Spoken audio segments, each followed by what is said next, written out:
siap untuk memuji menyembah Haleluya. Mari saat ini persembahkan hidupmu dan hatimu yang terbaik di hadapan Tuhan.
Kami boleh menyadari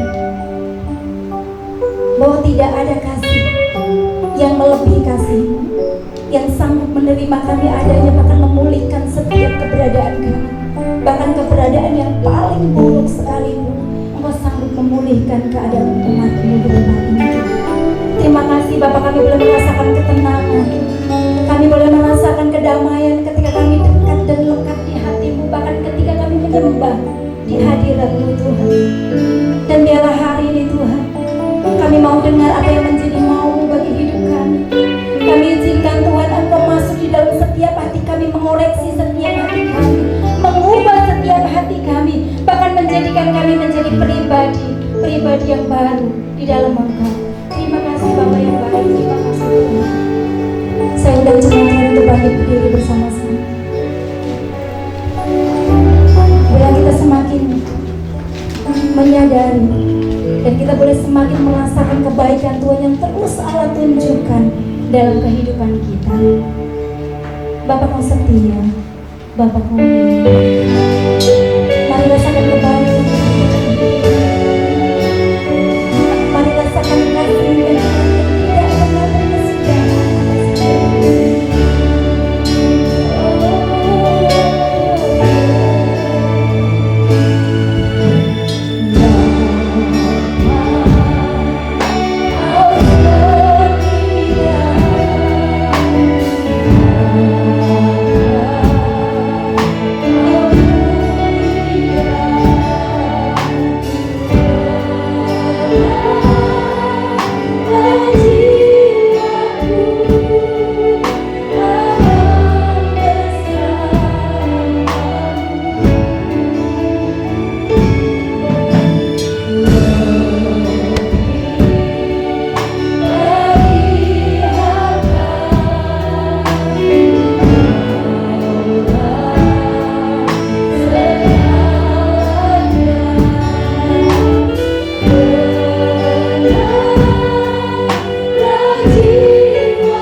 mulut kami, sehingga kami boleh berada dalam keadaan sehat.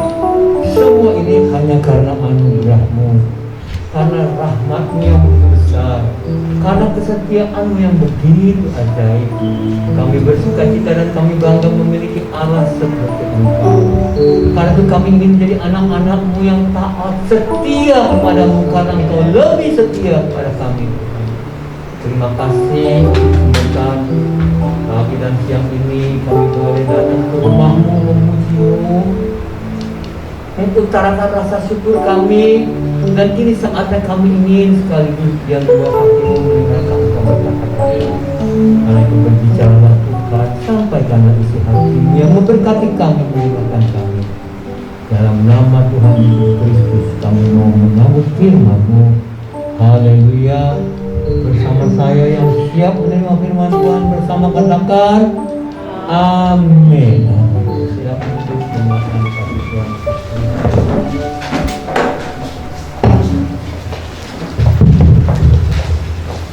Memang hari-hari terakhir ini saudara-saudara tidak dapat disangka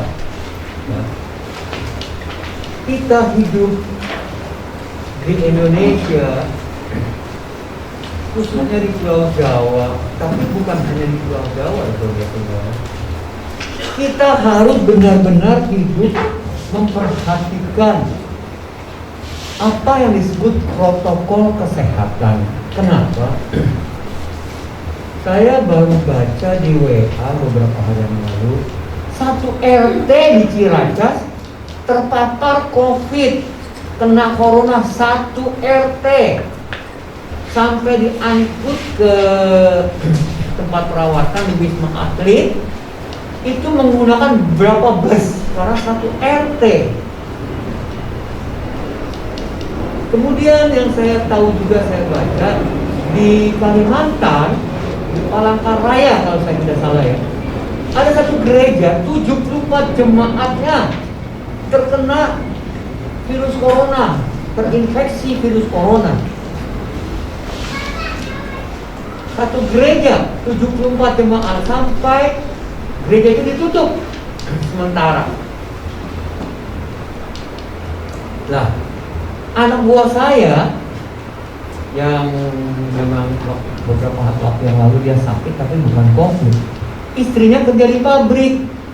Di pabrik itulah ternyata klaster penyebaran COVID. Di pabrik itulah karena karyawannya banyak, kurang diperhatikan protokol kesehatan, adanya beberapa orang yang terinfeksi virus corona dan terjadi penyebaran. Istri daripada anak buah saya terkena positif setelah di swab. Lah sang suaminya anak buah saya di rapid ternyata reaktif, sehingga dia pun harus melakukan isolasi di rumah. Ya, saya pantau. Ya, puji Tuhan dia tidak batuk, tidak sesak napas, tidak meriang. Ya, saya berharap dalam waktu 2 minggu ini terbuktilah dites lagi bahwa negatif. Nah, apa artinya ini saudara-saudara? Seakan-akan kita ini ada dalam satu lingkungan di mana di keliling kita nih hati-hati nih. Nah, kita tahu kan tetangga kita di sini juga ada yang terpapar virus corona. Karena itu bagaimana kita menyikapinya saudara-saudara? Bukan kita mengucilkan tetangga kita, tetapi memang peraturan protokol kesehatannya tidak boleh ada yang masuk ke rumah itu dan tidak boleh dari rumah itu keluar. Karena itu ada di daerah mana ya saya lupa, satu orang kena virus corona, dia isolasi mandirinya, dia nginep di hotel. Rumahnya dia tutup, spray semprot dia tutup, dia nginep di hotel. Dia isolasi selama 2 minggu di hotel. Dan warga di situ sangat memperhatikan supaya tidak ada orang yang mendekat ke rumah itu masuk. Nah, penghuninya isolasi mandiri di hotel, mungkin karena dia ada uang gitu. Dari mana datangnya virus? Ini lain saudara-saudara. Pertanyaan dari mana datangnya virus jangan dianggap ini. Dari mana datangnya lintah? Dari sawah turun ke kali. Itu lain. Nggak ada pantun mengenai virus corona. Karena itu yang kita harus cermati adalah saat ini virus corona itu bisa ada di mana saja. Bisa ada di mana saja, di tempat-tempat yang saudara tidak duga. Karena itu saya memberi himbauan melalui info GGI Kelor, pakai masker, mencegah penularan langsung. Droplet-dropletnya kita hisap. Pakai masker dimanapun juga. Jaga jarak supaya jangan terjadi pencemaran tangan ludah atau bersihnya. Seringlah cuci tangan karena kita tidak tahu. Saudara tahu nggak di mimbar ini ada virus corona? Kan kita nggak tahu. Karena itu selesai ibadah kita cuci tangan yang bersih supaya pulang ke rumah tangan sudah bersih. Biasakan sebelum makan cuci tangan. Cuci tangan itu gunanya bukan cuma sebelum makan. Karena ketika kita usap muka kita tanpa sadar, di muka kita bisa nempel kalau tangan kita ada virus. Saudara pergi ke mall, buka pintu, jangan menggunakan tangan. Gini bukanya. Bukanya begini, saudara. Buka pintu, dorong. Kemudian dijaga sama kaki. Setelah itu maju selangkah, dorong sama kaki. Masukin. Jadi di mana-mana jangan lupa. Ada gagang pintu ya buka aja di sawah. Ini gagang pintu sering pegang-pegang orang, karena itu hati-hati. Dorong pakai siku, ganjel pakai kaki, maju selangkah, dorong lagi pakai kaki. Lalu kita masuk. Kalau misalnya kita pergi ke tempat parkir yang kita mesti pencet tombol parkir, usahakan jangan pakai telunjuk. Cari aja ballpoint. Kan ballpoint dia lancip, tekan aja itu. Ada alatnya memang untuk begitu. Jangan pakai jari. Kenapa? Kalau sampai pakai jari, di situ ada virus corona yang bisa pindah ke jari kita. Nah kalau pindah ke jari kita kan bisa ke tangan kita. Itulah gunanya kita sering-sering cuci tangan. Karena itu saudara-saudara, kita betul-betul harus waspada. Ibu-ibu, bapak-bapak, usahakan setiap kali terima uang kembalian ditaruh kantong plastik. Sampai rumah, gak usah dicuci, setrika aja, dia mati setrika. Jangan lupa, kelihatannya memang ini lebay, berlebihan. Karena kita tidak tahu nih, virus corona itu ada di mana-mana di sekeliling kita. Jadi kita harus memprotek, berjaga-jaga. Memang lebih baik kita berjaga-jaga over, berlebihan. Tapi yakin bahwa itu pengamanan buat kita. Amin. Hidup ini sekarang, saudara-saudara, sudah dalam kondisi ekonomi yang memang cukup berat, ya. Ada satu pabrik di Tangerang yang saya tahu persisnya, saya tahu 6.000 karyawannya tutup, dirumahkan semua. Kenapa? Karena pabrik itu yang menghasilkan satu produk yang diekspor ke luar negeri, di luar negeri belum bisa terima lagi hasil itu yang dibuat oleh pabrik. Ya berarti pabriknya harus tidak produksi. Tidak produksi berarti karyawannya di PHK-kan dulu. 6.000, saya tahu persis. Nah memang situasinya sangat tidak menyenangkan. Ekonomi sedikit slow down, ya. Virus corona bisa mengancam di mana saja. Karena itu situasi seperti ini harus kita sebagai anak-anak Tuhan menyikapinya, meresponinya dengan baik.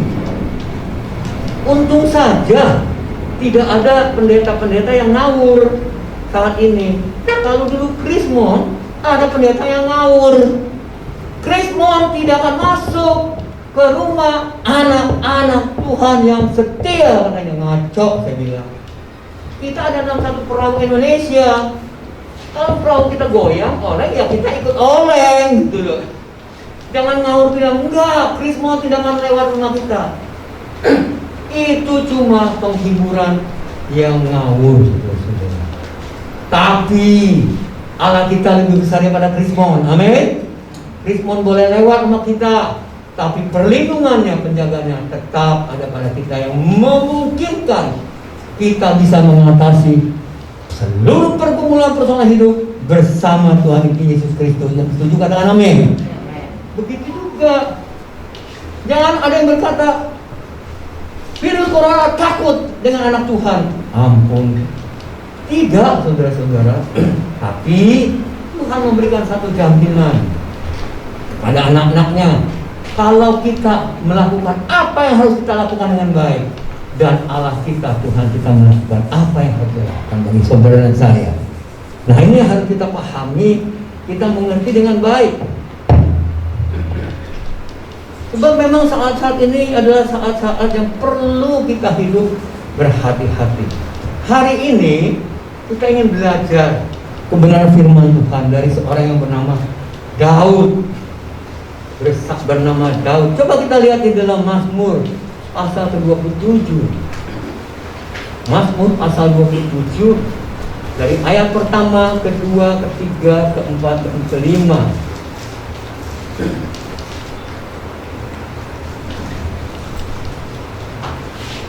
Kita tahu siapa itu Daud. Daud adalah orang kesayangan Tuhan.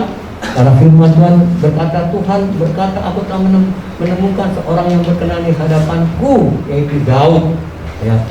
Nah, dalam Mazmur 27 ayat 1 sampai 5, mari kita baca bersama-sama. Semua membacanya. 2, 3. Dari Daud, Tuhan adalah terangku dan keselamatanku. Kepada siapakah aku harus takut? Tuhan adalah benteng hidupku. Terhadap siapakah aku harus takut? Ketika penjahat-penjahat menyerang aku untuk memakan dagingku, yakni semua lawanku dan musuhku, mereka sendirilah yang tergelincir dan jatuh. Sekalipun tentara berkemah mengepung aku, tidak takut hatiku. Sekalipun timbul peperangan melawan aku, dalam hal ini pun aku tetap percaya. Satu hal telah diminta pada Tuhan, itulah yang kuingini, yang di rumah Tuhan seumur hidupku, menyaksikan kemurahan Tuhan, menikmati baiknya. Sebab ia melindungi aku dalam pondoknya pada waktu bahaya. Ia menyembunyikan aku dalam persembunyian di kemahnya. Ia mengangkat aku ke atas gunung. Mazmur 27, saudara-saudara.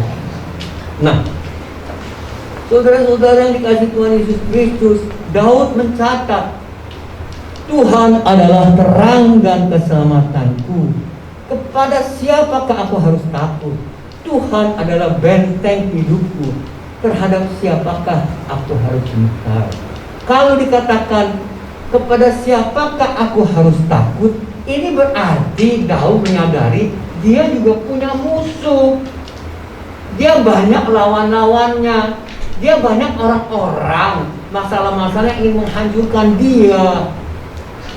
Tetapi dia tahu di pihak lawan ada orang-orang yang memusuhinya, tetapi di pihak Tuhan, Tuhan ada menyertainya. Apa maksudnya dikatakan terang dan keselamatan dan benteng? Kalau Daud berkata Tuhan adalah terangku, Daud ingin berkata begini, bahwa di dalam Tuhan itulah segala sesuatu dapat terlihat jelas. Di dalam Tuhan itu ada terang yang membuat semua dapat terlihat jelas. Kita sebagai orang percaya harus hidup dalam terang Kristus. Terang Kristus adalah terang yang membuat kita dapat melihat segala-galanya, termasuk kepada diri kita. Apakah kita ini sedang berjalan di tempat jalan yang benar atau salah? Apakah kita berpakaian sebagai anak-anak Tuhan, berpakaian yang pantas? Kalau istilah Alkitab, berpakaian linan putih, kehidupan yang berkenan di hadapan Tuhan atau tidak? Di dalam terang itulah saudara dan saya bisa melihat. Di dalam terang itulah saudara dan saya bisa juga melihat musuh-musuh yang tersembunyi. musuh-musuh yang tersamar itu bisa dilihat di dalam terang. Di dalam gelap saudara-saudara tidak bisa melihat musuh. Apa maksudnya? Karena Daud itu tahu banyak lawan-lawannya. Musuh tersamar adalah serigala berbulu domba. Teman yang menggunting dalam lipatan itu musuh tersembunyi. Kelihatannya baik, tetapi tidak baik. Di dalam terang Tuhan kita bisa melihat semua musuh-musuh yang tersembunyi, saudara-saudara. Karena itu perlu sekali hidup di dalam terang Kristus. Itulah sebabnya Daud berkata, Tuhan adalah terangku. Di dalam terang itu Daud jadi tahu setiap gerak musuh dia bisa lihat, sehingga dia bisa berjaga-jaga dan minta pertolongan Tuhan. Dan Tuhan adalah keselamatanku. Keselamatan itu berarti saudara-saudara bahwa Tuhanlah yang menjaga hidupnya Daud. Dimanapun Daud ada, dia boleh dikejar-kejar oleh Saul dengan tentaranya dikepung. Tetapi kalau Allah adalah keselamatanku, Allah sanggup membuat jalan sehingga Daud tetap terluput daripada rencana jahat Raja Saul. Kalau kita hidup ada yang menjamin keselamatan kita, tidak usah berbicara nanti keselamatan itu urusan lain. Keselamatan di dunia ini kita boleh bersuka cita karena ada orang yang ingin menjahati kita. Tapi justru orang yang menjahati kita itu yang dirugikan. Mungkin saudara-saudara sering juga melihat film-film yang sedikit lucu-lucu gitu. Ada orang menggali lubang untuk menjebloskan, biasanya kalau nggak salah nih film Charlie Chaplin. Lubang digali, maksudnya biar Charlie Chaplin itu masuk ke lubang. Tetapi dalam keluguannya Charlie Chaplin, tanpa sengaja dia bisa membuat orang yang menggali lubang itu masuk ke lubang itu, saudara-saudara. Orang boleh menggali lubang buat saudara dan saya, mencelakakan kita. Tetapi bersama Tuhan Yesus kita akan tetap terjaga. Kenapa? Orang bodoh kalah oleh orang pintar. Iya, orang pintar menang terhadap orang bodoh. Tetapi orang pintar kalah oleh orang licik. Orang licik lebih hebat dari orang pintar. Tapi orang licik kalah dengan orang yang beruntung. Orang beruntung adalah orang yang disertai Tuhan. Kalau kita disertai Tuhan, yakinlah saudara dan saya selalu akan beruntung. Kalau kita berbicara beruntung, jangan pikir, wah berarti di dalam Tuhan kita nggak akan pernah punya masalah. Tidak demikian. Beruntung, masalah boleh datang, tetapi ingat penyertaan Tuhan memberikan kita kemenangan. Karena itu di sini pun dikatakan dalam ayat kedua, ketika penjahat menyerang aku untuk memakan dagingku, yakni semua lawanku dan musuhku, mereka sendirilah yang tergelincir dan jatuh. Kenapa? Karena penyertaan Allah. Kemudian dikatakan Tuhan adalah benteng hidupku. Terhadap siapakah aku harus gemetar? Benteng pada zaman dahulu memang, kan belum ada pesawat terbang. Kalau ada pesawat terbang, benteng gak ada gunanya, saudara-saudara. Kenapa? Benteng boleh tinggi temboknya, boleh tebal tembok, boleh kuat. Tapi pesawat terbang bisa lewat atas lempar bom. Zaman dulu belum ada, saudara-saudara. Mereka menyerang dari bawah. Kalau ada benteng, mereka mesti naik ke benteng itu. Waktu naik, mereka dari atas bisa disiram minyak, dibakar dan sebagainya. Jadi benteng itu adalah sesuatu pertahanan yang sangat penting pada zaman dahulu. Dikatakan bahwa Tuhan adalah bentengku, benteng hidupku. Artinya tempat perlindungan yang aman dan meyakinkan. Nah, saudara-saudara, itulah yang Daud katakan. Bagi Daud, kalau kita perhatikan, Tuhan adalah segala-galanya. Karena ayat selanjutnya dikatakan, sebab ia melindungi aku di dalam pondoknya pada waktu bahaya. Coba bayangkan kalau Daud berkata, sebab ia melindungi aku dalam pondoknya pada waktu bahaya. Kita baca kalimat ini, saudara-saudara, tidak terpikir, cuma kita pikirin, oh, Daud dilindungi Tuhan di dalam pondoknya. Kita tidak pikir kenapa Daud ada dalam pondok Tuhan. Saya mau tanya, saudara, setiap hari merasakan hidup di dalam rumah Tuhan apa enggak?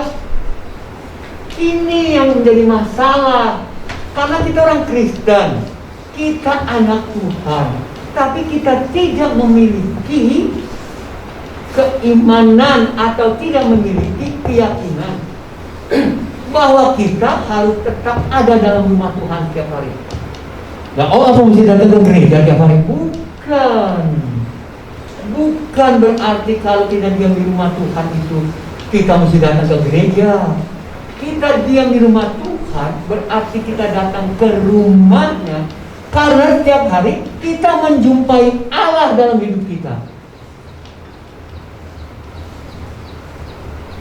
Saya mau berkata jujur, mudah-mudahan saya keliru. Saya takut kalau lebih besar jumlahnya daripada jemaat-jemaat kita ini yang tidak tiap hari hidup dekat dengan Tuhan, yang berarti tidak pernah tinggal di dalam pondoknya. Lebih banyak kita hidup di luar pondoknya, di luar Tuhan, tapi kita lebih banyak hidup di dekat dengan dunia.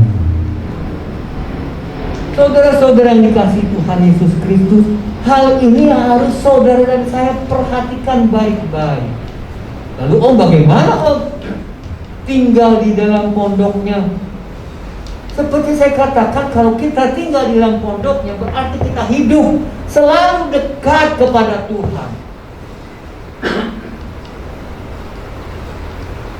Mana kita hidup lebih dekat?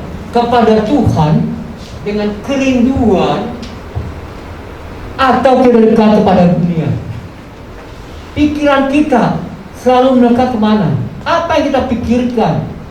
Tuhankah? Firman-Nya kah? Kehendaknya kah? Atau dunia? Punya waktu, kita mikirnya kapan ya liburan, kita jalan-jalan.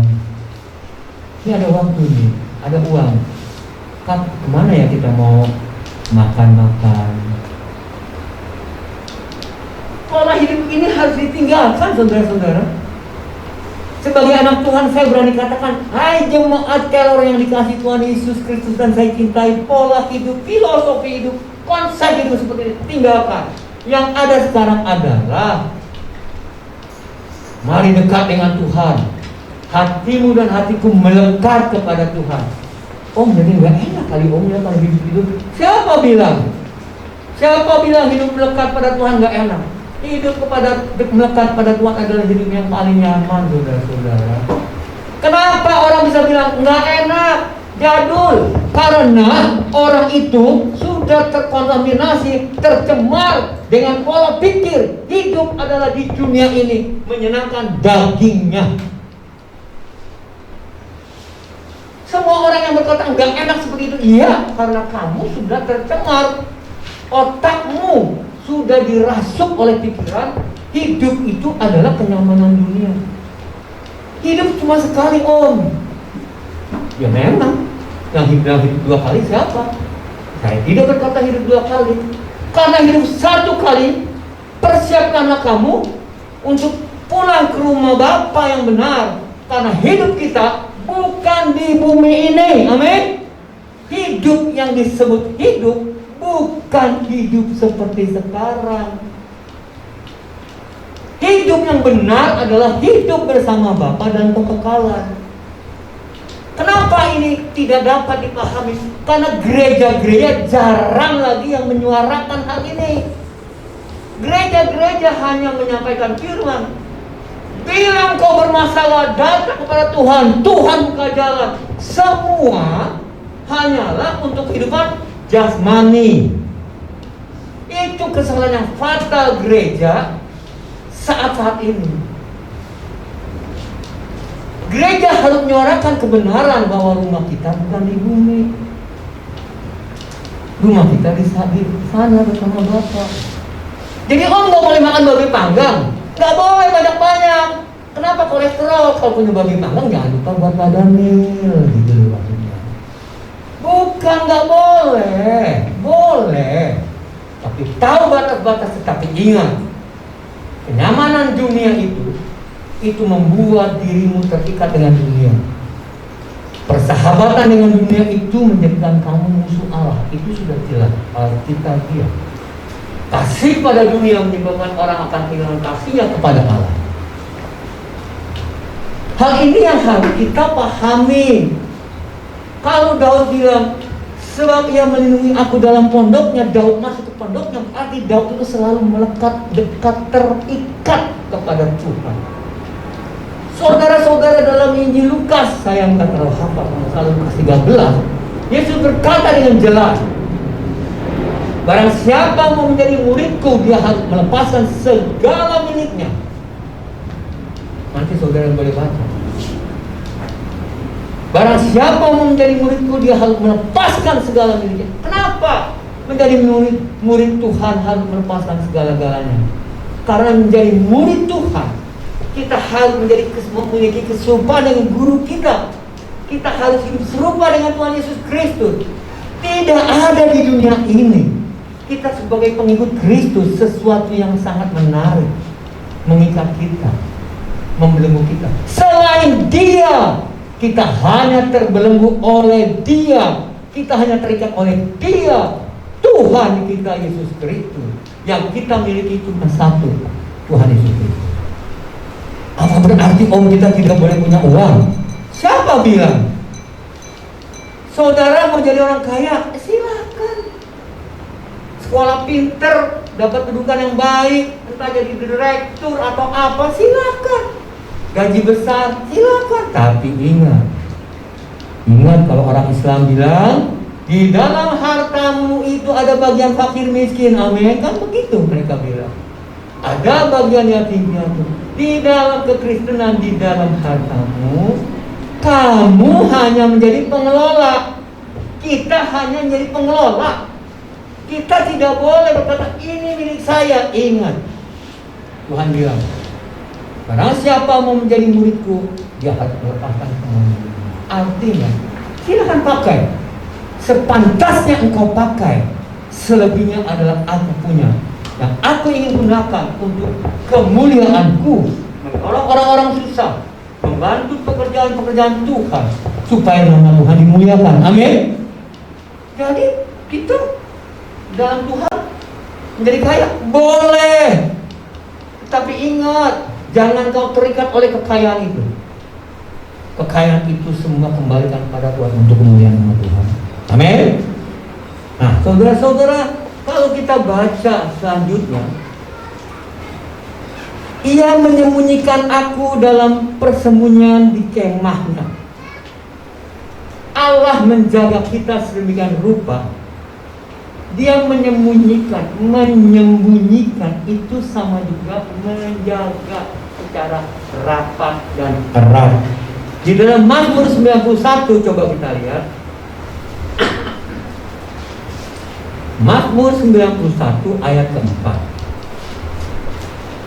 dikatakan, dengan tepatnya ia akan melindungi engkau, di bawah sayapnya engkau akan berlindung.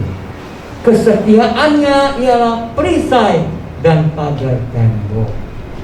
Allah kita Allah yang luar biasa.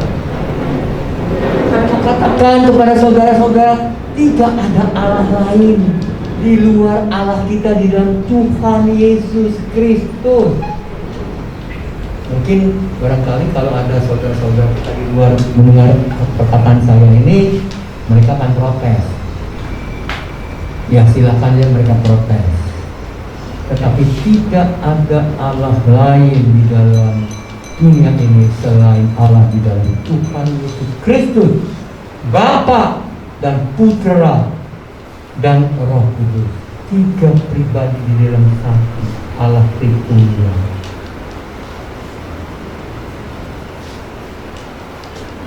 Boleh dipelajari agama lain diperbandingkan dengan kebenaran firman Tuhan. Kalau orang-orang mau jujur mendalami Alkitab, kalau orang-orang mau jujur menelaah menggali firman Tuhan, mereka akan berbalik dan menerima menjadi anak-anak Tuhan. Kenapa? Kalau saudara-saudara pernah mendengar di YouTube Christian Prince, pernah tahu? Pernah dengar? Christian Prince, kalau dia sedang berdialog dengan orang-orang dari agama lain, dia terangkan satu-satu kebenaran firman Tuhan. Dia kupas dari agama-agama lain. Biasanya ujung-ujungnya orang-orang itu bertobat. Orang-orang yang telepon kepada Christian Prince ingin menyerang Christian Prince kekristenan, akhirnya malah bertobat. Kenapa? Tidak ada Allah lain, saudara-saudara. Supaya saudara-saudara tahu, Allah menyatakan keberadaannya itu kepada Musa sampai memberikan Tauratnya. Itu kan perjanjian lama, belum ada agama Islam, belum ada agama Kristen.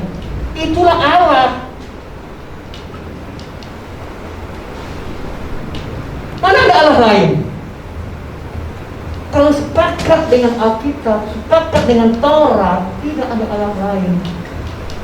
Allah yang menyatakan dirinya kepada Abraham, memanggil Abraham keluar daripada Ur Kasdim. Allah yang menyatakan dirinya kepada Musa.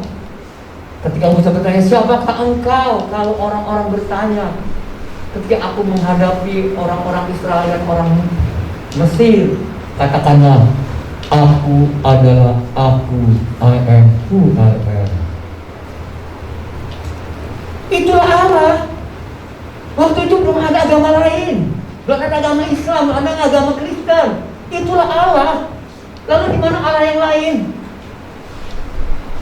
Karena itu saya katakan, Allah di dalam Tuhan kita Yesus Kristus, itulah Allah yang sesungguhnya. Tapi kalau ada orang yang mempercayainya Allah-Allah lain, ya silakan. Kita tetap harus menghormati kebebasan orang-orang beragama. Nah, saudara-saudara, kita kembali kepada masalah firman Tuhan. Ia menyembunyikan aku dalam persembunyiannya di kemahnya. Artinya, saudara-saudara yang menjadi anak-anak Tuhan, kita semua menjadi orang-orang yang betul-betul terjaga di bawah kepaknya. Barangkali saudara-saudara pernah lihat di YouTube bagaimana seekor induk ayam menjaga anak-anaknya dari serangan Raja Wali yang mau mencuri anak-anaknya. Dia tutup dengan sayapnya. Ketika Raja Wali dekat, dia langsung menyerang Raja Wali. Dia balik lagi, dia tutup lagi anak-anaknya. Itulah Allah kita yang menjaga saudara dan saya, karena saudara dan saya adalah biji mata Allah. Dan selanjutnya dikatakan begini,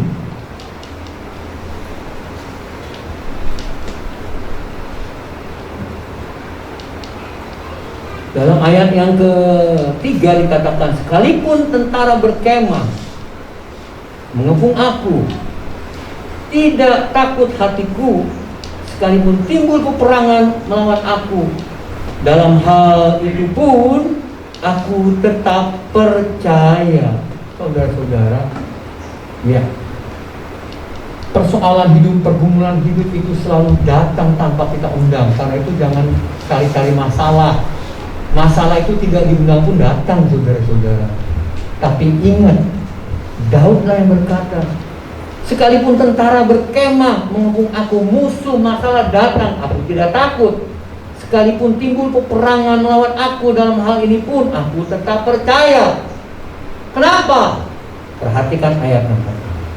Satu hal telah kuminta kepada Tuhan, itulah yang ingin kurindukan, diam di rumah Tuhan seumur hidupku, menyaksikan kemurahan Tuhan dan menikmati baiknya.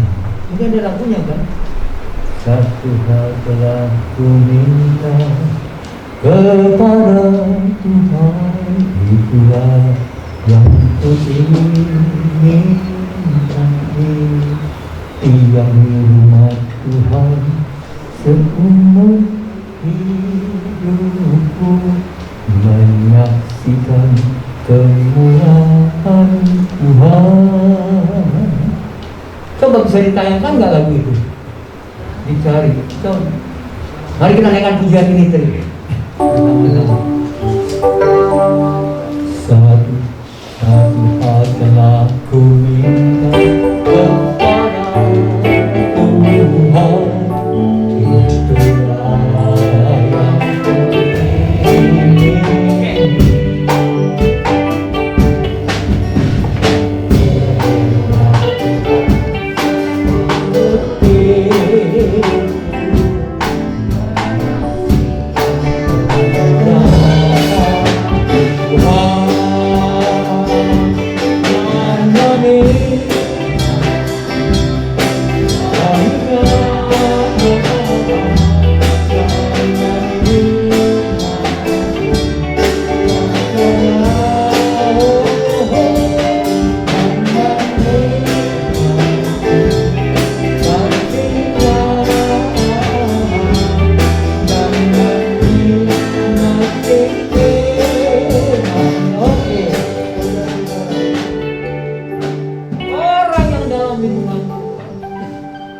Bukan orang yang bersekutu Tuhan, bukan tolong, tidak. Orang yang berani berkata seperti Daud adalah orang yang tahu hidupnya, hatinya, kerinduan jiwanya selalu dekat dengan Tuhan. Sampai seperti Daud berkata, satu hal yang kuminta ya Tuhan, izinkan aku dan aku ingini, izinkan aku tinggal di rumah-Mu Tuhan. Diam di dalam rumah Tuhan seumur hidupku. Ayo saya mau tanya jemaat yang saya kasihi, kapan saudara punya kerinduan untuk berkata kepada Tuhan, Tuhan, aku ingin selalu dekat kepadamu, aku ingin selalu dekat kepadamu. Yang berarti diam di rumah Tuhan. Dulu saya pun sama seperti banyak orang berkata, Tuhan dulu, Tuhan dulu. Bahkan ada yang berkata begini, orang Pentekosta sama haleluya dulu, haleluya puji Tuhan, haleluya puji Tuhan. Ternyata setelah semakin hari saya semakin mendalami firman Tuhan, mengenal Tuhan, ya memang itu karena konsep kita telah ditemani, dibikin salah, hidup ini dunia. Harusnya kita punya kerinduan. Satu hal yang kuingini, diam di rumah Tuhan seumur hidup kita, selalu dekat dengan Tuhan. Saudara-saudara, saya sudah berumur 71, saya sudah dapat bonus 1 tahun. Sebab Tuhan berkata, umur manusia 70 tahun. Ya, kuat-kuatnya 80, lebihnya penderitaan. Kalau umur saya 70, jadi garis batas saya untuk hidup udah lewat. Sekarang dapat bonus 1. Kalau Tuhan izinkan tahun depan 2, terus sampai berapa saya nggak tahu. Hidup ini pendek, saudara-saudara. Pak, 70 tahun kan lama. Ya memang lama, tapi nggak terasa. Tahu-tahu sudah tua. Kita tidak memperhatikan waktu berjalan, udah tua. Di dalam kekekalan, saudara-saudara, di dalam kekekalan itu tidak ada batas umur. Kekal selama-lamanya. Mari kita mau pilih. Karena itu kalau Daud mengatakan, yang keingin diam di rumah Tuhan, kerinduan hatinya begitu kuat. Saudara dan saya harus merubah filosofi konsep hidup, keinginan hidup kita dekat dengan Tuhan, merebut hidup dalam keselamatan Tuhan Yesus Kristus, dalam kerajaan Allah yang kekal.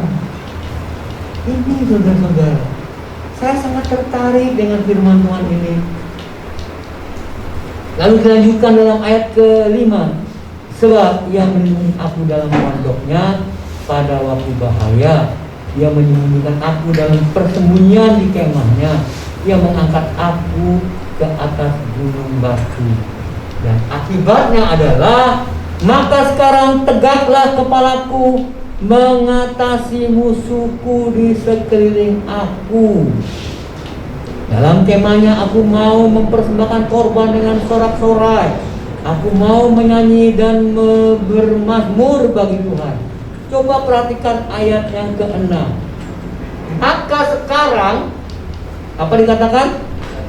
Tegaklah kepalaku. Kalau tadi ayat 1 sampai ke-5, dia berbicara tentang musuhnya yang menyerang. Dia harus bersembunyi di rumah Tuhan, Tuhan yang menjaga dia. Nah sekarang dikatakan, maka sekarang tegaklah kepalaku, artinya dia berani dan siap menghadapi musuh karena punya Tuhan yang menyertainya. Amin. Amin. Saudara-saudara, memang saudara-saudara bisa mengatasi virus? Tidak. Dia tidak terlihat. Tidak. Tetapi bagaimana sekarang kita bisa berkata, aku tidak takut? Sebab bukan aku sombong, aku tidak takut, bukan aku gagah. Aku tidak takut karena aku punya Allah yang menjadi pelindungku, gunung batu keselamatanku. Amin. Ini, dan bukan langsung kita jadi sombong. Kita tahu kita punya perlindungan yang teguh, tapi jaga baik-baik hidup kita.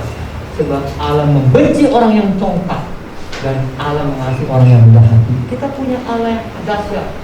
Bukan berarti kita sombong. Kita nantang-nantang, virus, gua nggak takut. Gua nggak perlu. Nggak perlu orang bikin seperti itu. Tunjukkan sikap kita yang tenang. Saudara-saudara, beberapa hari yang telah lewat, saya selalu bergumul, Tuhan ada ibadah nggak? Tuhan ada ibadah nggak hari ini? Maka saya bilang, saya akan jawab hari Sabtu jam 12 siang. Kenapa? Saya memperhatikan perkembangan saudara kita dan tetangga kita. Karena saya perlu minta petunjuk Tuhan. Tuhan, ibadah apa enggak? Bukan saya sebagai gembala menetapkan, Tuhan yang menetapkan. Sampai kemarin saya digerakkan untuk mengatakan ibadah. Ya udah, ibadah. Tapi jaga protokol kesehatan dengan baik. Dan jaga seperti yang tadi awal pembukaan firman Tuhan ini saya sampaikan, tolong jaga baik-baik. Amin, saudara-saudara. Yang pada akhirnya Daud berkata, sekarang tegaklah kepalaku, saudara dan saya pun akan dapat berkata, maka sekarang tegaklah kepalaku mengatasi musuhku sekeliling aku. Dalam kemahnya aku mau mempersembahkan korban dengan sorak-sorai. Aku mau menyanyi dan bermazmur bagi Tuhan. Yang akhirnya Daud bisa bangkit berdiri. Bangkit berdiri bukan tepuk dada. Bangkit berdiri di dalam kemahnya mempersembahkan korban syukur dengan sorak-sorai, menaikkan pujian dan bermazmur. Agungkan Tuhan dalam hidup saudara dan saya. Sekali lagi saya katakan, muliakan Tuhan dalam hidup saudara dan saya. Kalau kita terjaga, kalau kita dilindungi, kita boleh bangkit berdiri, bersukacita, bersorak-sorai, memuliakan dan memuji, bermazmur bagi Dia, supaya orang tahu inilah Tuhan Allah yang layak dipuji, ditinggikan dan disembah. Amin. Amin, saudara-saudara. Mari belajar seperti Daud. Mari belajar kehidupan Daud. Karena kita tahu saat-saat sekarang ini begitu banyak orang susah mencari pekerjaan.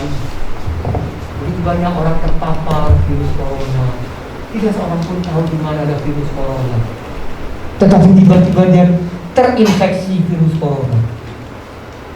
Saudara tahu kalau satu rumah terinfeksi, satu orang dalam satu rumah itu harus diisolasi semuanya.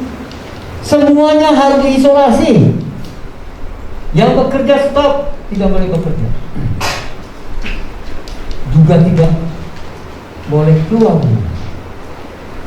Betapa repotnya saudara-saudara. Ya, karena itu bersyukurlah kita kalau kita memiliki Allah yang menjaga saudara dan saya. Karena itu renungkan dengan firman Tuhan.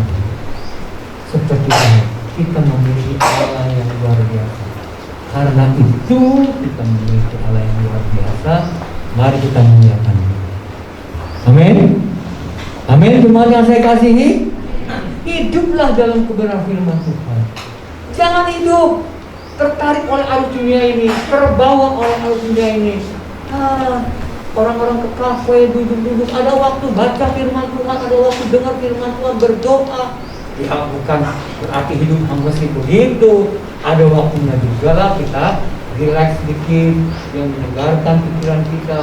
Tetapi ingat, jangan mengikatkan diri kepada dunia, tapi hiduplah dekat dengan Tuhan. Amin. Untuk firman Tuhan, kiranya kebenaran firman Tuhan ini mengingatkan kita untuk terus dekat dengan Dia. Mari kita berdoa. Sebelum kita naikkan satu pujian tadi, satu hal yang aku ingin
biasa kami percaya. Ketika kami mau hidup seperti Daud, menjadi anak-anakmu yang hidup berkenan kepadamu, Engkau pun tidak akan pernah jauh daripada kami.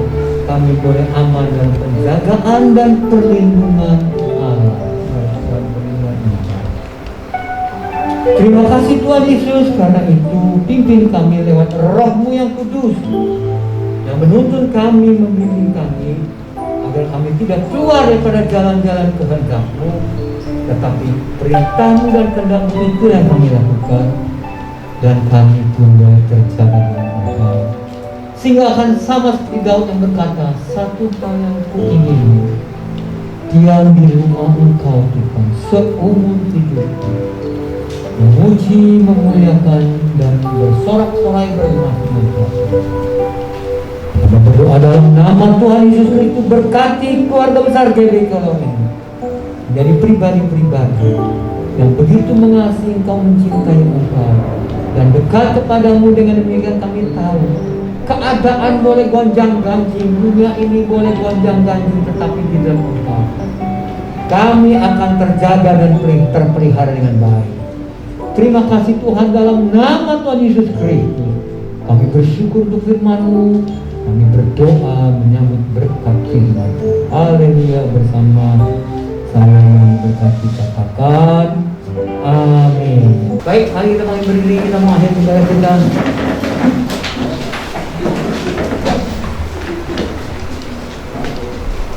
Kami memuji kebesaran-Mu ajaib Tuhan, ajaib.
Bungkus mereka dalam kuasa darah-Mu, jauhkan daripada mara bahaya, mengatakan sakit penyakit apapun juga.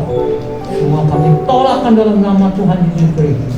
Dan berkat-berkat jasmani rohani turun ke atas mereka, atas keluarganya, ke atas usaha pekerjaan apapun juga yang dilakukan oleh anak-anakmu ini. Karena itu sekarang arahkan hati kita kepada Tuhan, pandanglah wajahnya. Kita angkat tangan kita di hadapan Tuhan, semua yang terkasih dalam Tuhan Yesus Kristus. Terimalah segala berkat, rahmat anugerah yang luar biasa daripada Allah Bapa, kasih sayang, cinta kasih daripada Tuhan Yesus Kristus, penyertaan Allah Roh Kudus yang selalu menyertai kita, ada dalam hidup kita, mulai detik ini sampai selamanya. Dalam nama Tuhan Yesus Kristus kami sudah berdoa mengucap syukur. Bersama-sama yang diberkati kita katakan amin.